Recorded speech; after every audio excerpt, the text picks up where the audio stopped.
할렐루야. 네. 하나님께서 이번 이른비 특별 새벽 기도회를 통하여서 놀라운 은혜와 복을 베풀어 주실 줄 믿습니다. 네. 간절히 기대하고 사모하는 자에게 하나님께서 만족함을 주실 줄로 믿으니 여러분들 마음의 소원을 가지고 주님 앞에 아뢰십시오.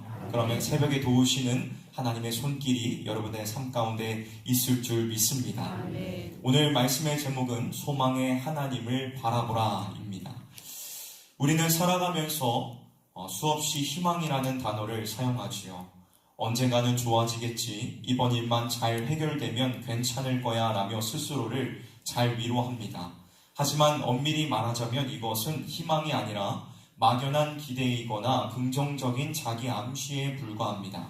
세상이 주는 희망은 환경과 상황에 뿌리를 두고 있기 때문에 환경이 조금만 어려워져도 안개처럼 사라져버리고 곧바로 절망으로 변해버립니다. 오늘 우리가 함께 읽은 본문인 로마서 15장 13절은 이러한 세상의 헛된 희망과는 차원이 다른 진짜 소망을 우리에게 선포하고 있습니다.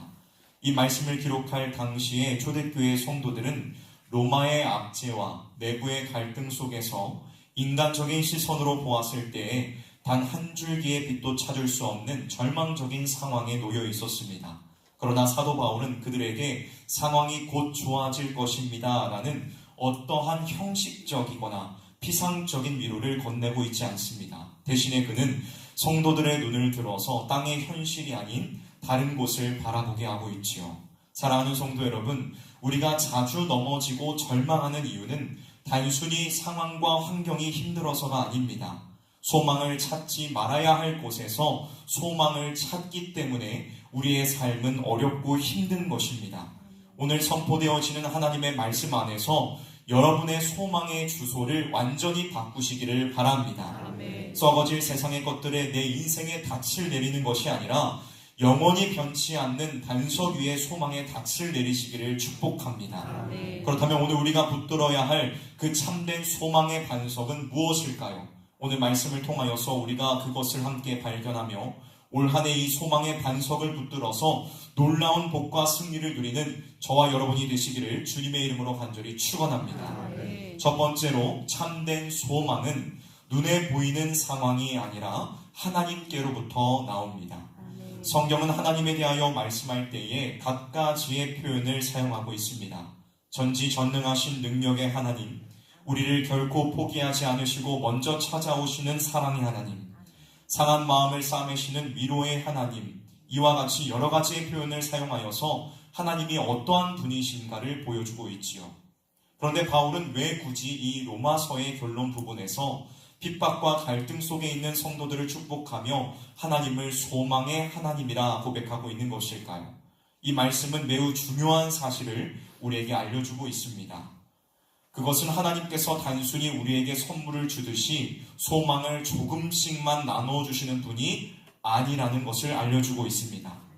하나님 그분이 바로 소망의 시작이시며 소망의 뿌리이시고 소망의 전부이시라는 것을 우리에게 알려주고 있습니다.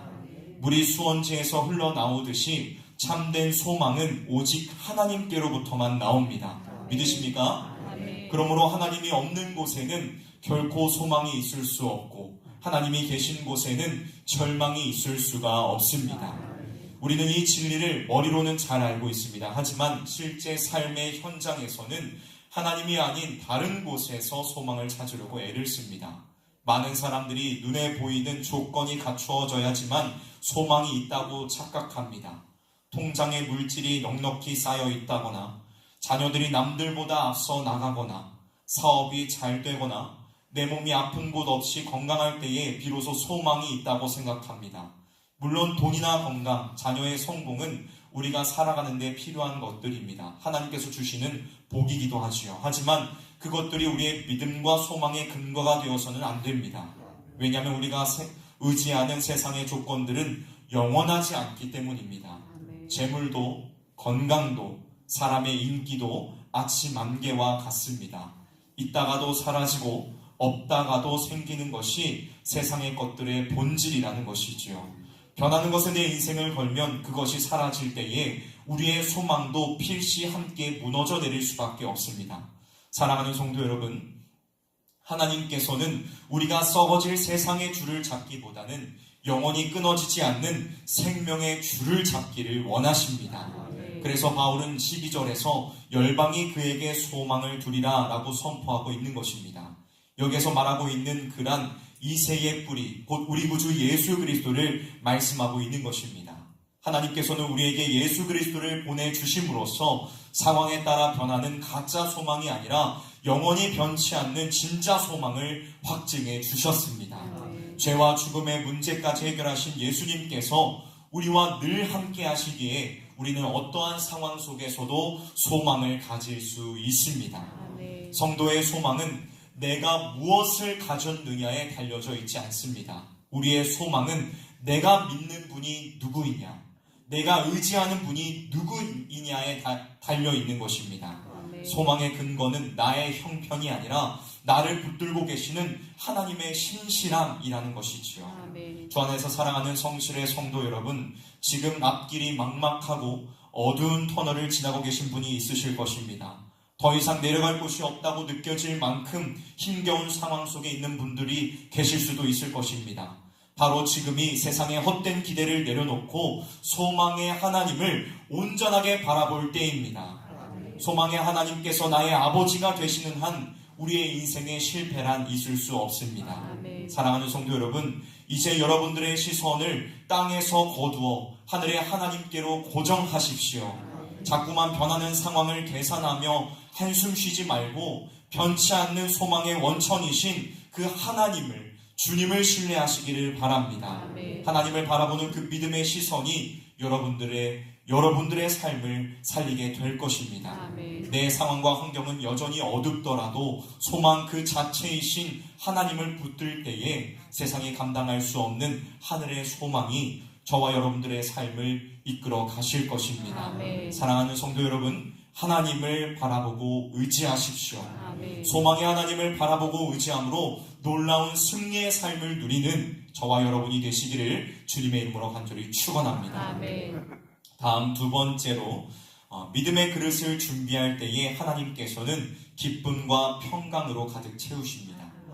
하나님을 소망의 근원으로 삼은 성도들에게는 반드시 내면의 변화가 뒤따르게 되어 있습니다. 하나님께서는 그분의 자녀들을 결코 빈 마음으로 그저 내버려 두지 않으십니다. 오늘 본문 13절 중반부를 보면 사도 바울은 하나님을 향하여 모든 기쁨과 평강을 믿음 안에서 너희에게 충만하게 하사라고 간구하고 있습니다. 여기에서 우리가 주목해야 될 단어는 바로 이 충만하게 하사라는 단어입니다. 하나님께서는 우리에게 기쁨과 평강을 주시되 겨우 목만 축일 정도로 찔끔 주시는 분이 아니십니다. 이 단어는 컵에 물이 가득 차올라 밖으로 넘칠 정도로 가득 채워진 상태를 의미합니다. 하나님께서 우리 마음속에 있는 불안과 염려, 두려움이라는 찌꺼기를 몰아내시고 그 자리를 하늘의 기쁨과 평강으로 꽉꽉 채우기를 원하시는 좋으신 아버지이십니다. 여러분, 하나님께서 주시는 이 기쁨과 평강은 세상이 말하는 행복과는 차원이 다릅니다. 세상의 기쁨은 환경이 좋을 때 잠시 스쳐 지나가는 감정입니다. 좋은 일이 생기면 웃고 나쁜 일이 생기면 우는 것은 누구나 할 수 있는 일입니다. 그러나 하나님께서 주시는 기쁨은 환경과 상황을 초월합니다. 이것은 마치 깊은 바다와 같습니다. 바다 표면에는 거센 파도가 쳐도 바다 깊은 곳은 언제나 고요한 것처럼 성도들의 평강은 인생의 풍랑 속에서도 흔들리지 않는 절대적인 평안이라는 것입니다. 그런데 여기서 우리가 생각해야 될 중요한 사실은 이 놀라운 은혜가 우리에게 임하는 통로가 있다는 것입니다. 여러분, 그 통로가 무엇일까요? 그것은 바로 믿음이라는 통로를 통하여서 우리에게 평강이 주어진다는 것입니다. 여러분, 믿음은 하나님께서 부어주시는 은혜를 담는 그릇입니다. 하나님께서는 준비된 그릇의 크기만큼 은혜를 부어주십니다. 만약 우리의 마음에 기쁨이 없고 평강이 메말라 있다면 그것은 하나님의 능력이 부족해서가 아닙니다. 내 믿음의 그릇이 준비되어 있지 않았거나 믿음의 통로가 의심으로 막혀져 있기 때문입니다. 우리는 여기에서 예수님의 모습을 기억해야 합니다. 마가복음 4장을 보면 예수님과 제자들이 배를 타고 갈릴리 호수를 건너는 장면이 나옵니다. 그때 큰 광풍이 일어나 배가 침몰할 위기에 처하지요. 제자들은 두려움에 떨며 죽게 되었다고 아우성을 쳤습니다. 그들은 눈앞에 보이는 거친 파도와 바람이라는 환경만 보았기 때문입니다. 하지만 바로 그 순간 예수님께서는 무엇하고 계셨습니까? 예수님께서는 배 고물에서 베개를 베고 주무시고 계셨습니다. 이것이 바로 하나님께서 주시는 참된 평강입니다. 예수님께서 그러한 상황에서도 주무실 수 있었던 이유는 이 배가 결코 침몰하지 않을 것이며 하나님 아버지께서 반드시 지켜주신다는 사실을 전적으로 신뢰하셨기 때문입니다. 여러분, 믿음은 환경과 상황을 무시하는 것이 아니라 환경보다 크신 그 하나님을 신뢰하는 것입니다. 예수님 안에 있던 이 평강이 바로 믿음 안에서 저와 여러분이 누려야 할 참된 평강인 것입니다. 많은 성도들이 평안을 얻기 위하여 환경이 바뀌기만을 기다립니다. 문제가 해결되고 빚이 청산되고 병이 나아야지만 비로소 기뻐할 수 있다고 생각합니다. 그러나 성경이 말하는 순서는 정반대입니다. 환경이 바뀌어서 평안한 것이 아니라, 상황이 바뀌어서 평안한 것이 아니라 믿음이 우리 안에 있을 때에 평안이 임하는 것입니다. 이것은 억지로 마음을 편하게 먹는 자기 암시가 아닙니다. 살아계신 하나님께 내 인생을 전적으로 맡기는 결단, 이것이 참된 믿음이라는 것입니다. 어린아이가 엄마 품에 안기면 전쟁터 같은 세상 속에서도 평안히 잠들 수 있는 것과 같습니다. 우리가 나의 계산과 염려를 내려놓고 하나님께서 내 인생을 책임지신다는 이 사실을 온전히 믿을 때에 하나님께서는 그 믿음을 보시고 우리의 심령에 세상이 알 수 없는 기쁨을 부어주실 줄로 믿습니다. 아멘. 사랑하는 성도 여러분, 지금 여러분들의 마음의 상태는 어떠하십니까? 혹시 근심과 걱정으로 마음이 바짝 말라 있는 것은 아닙니까? 여러분, 환경을 탓하지 마십시오. 상황을 탓하지 마십시오. 문제는 환경이 아니라 하나님을 향한 나의 신뢰입니다. 이 시간 의심의 찌꺼기를 버리고 믿음의 그릇을 깨끗하게 준비하시기를 바랍니다. 하나님께서는 지금도 여러분들에게 하늘의 평강을 부어주시기를 간절히 원하시고 계십니다. 눈앞의 현실이 아닌 하나님의 약속의 말씀을 붙드십시오. 주님께 모든 것을 맡기는 믿음을 회복할 때에 감옥에서도 찬송했던 바울과 실라의 기쁨이, 풍랑 속에서도 주무셨던 예수님의 평강이 여러분의 심령을 가득 채우게 될 것입니다. 믿음의 그릇을 넓혀서 하나님께서 부어주시는 그 충만한 은혜를 삶 속에서, 가정에서, 교회에서 누리는 저와 여러분이 되시기를 주님의 이름으로 간절히 축원합니다. 마지막 세 번째로, 내 힘이 아닌 성령의 능력으로 소망이 넘치게 하십시오.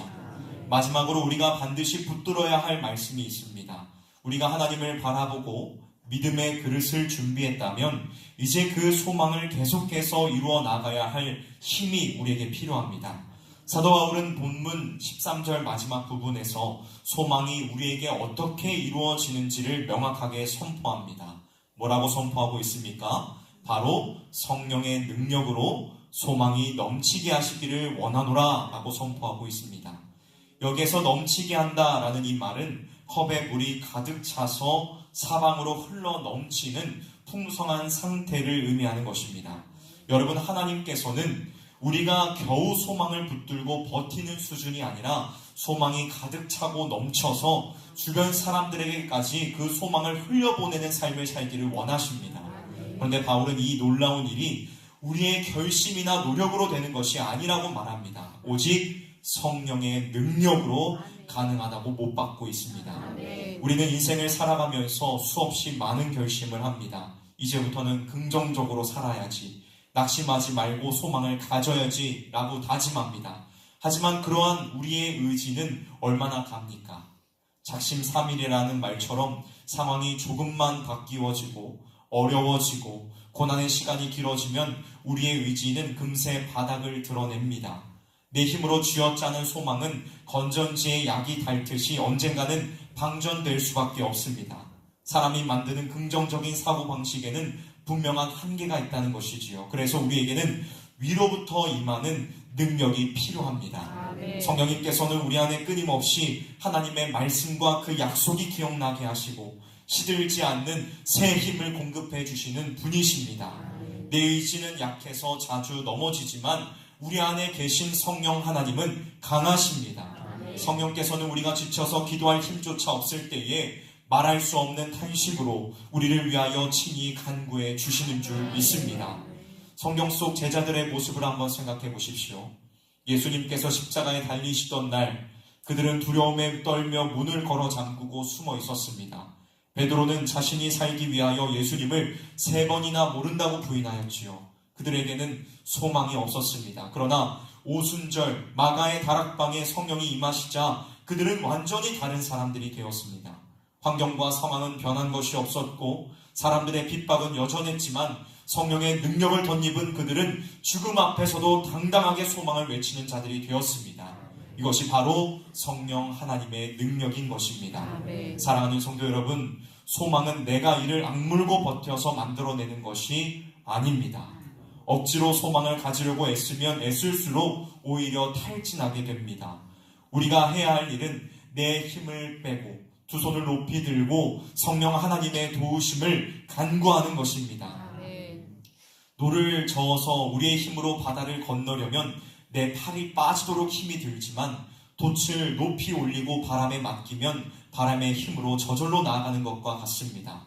성령님께 여러분의 인생을 맡기십시오. 아멘. 내 힘으로는 하루도 소망을 유지하기 힘들지만 성령께서 붙드시면 우리는 끝까지 소망할 수 있습니다. 아멘. 성령 충만을 구할 때에 하나님께서는 억지로 짜내는 소망이 아니라 내면 깊은 곳에서부터 솟아나는 샘물과 같은 소망을 주십니다. 아멘. 그 능력은 세상을 이기고도 남습니다. 아멘. 주 안에서 사랑하는 성실의 성도 여러분, 더 이상 내 의지와 싸우지 마십시오. 나의 연약함을 인정하고 성령 하나님의 도우심을 간구하십시오. 아멘. 성령님, 내 힘으로는 소망을 가질 수 없으니 주님의 능력으로 나를 사로잡아 주옵소서. 이렇게 고백할 때에 성령께서 여러분들의 마음을 다스리시고 환난 중에도 즐거워하며 소망이 넘쳐나는 기적의 주인공들로 만들어 주실 것이라 의심 없이 믿습니다. 아멘. 말씀을 마무리하도록 하겠습니다. 세상은 여전히 요동치고 우리의 상황은 언제 변할지 모릅니다. 그러나 우리의 소망 되신 하나님은 영원토록 변함이 없으십니다. 아멘. 이제 더 이상 흔들리는 세상의 조건들에 기웃거리지 마십시오. 사람을 의지하거나 눈에 보이는 상황에 일희일비하던 연약한 모습을 이 시간 과감하게 끊어내 버리십시오. 아멘. 오직 소망의 원천이신 그 하나님께 여러분의 인생의 닻을 깊이 내려야만 합니다.